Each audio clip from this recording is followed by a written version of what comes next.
Guys, tara. Magluto tayo ngayon ng kinamatisang manok.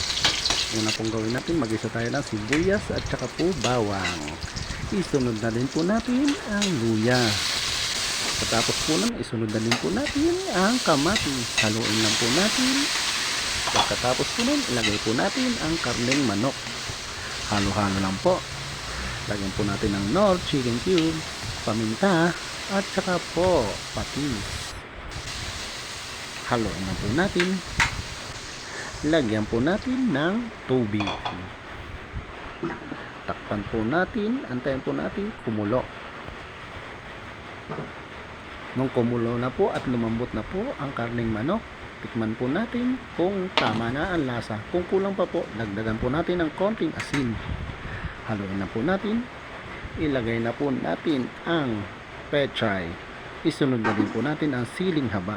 Takpan po natin ng 1 minuto lang.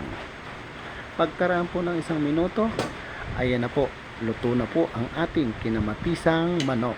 Kain po tayo. Salamat po.